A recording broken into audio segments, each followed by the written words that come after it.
that we have today is because we want to mobilize the teachers as we have been doing for the last one month.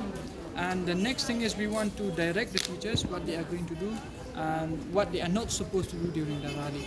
So we want to also make them aware that we are following a certain principle and we do not want to create any kind of chaos. So we would like to request the teachers as well who have come to the meeting to tell the people who are coming to the rally, who are joining hands with them, especially the ex-students, that they will not come with any kind of liquor.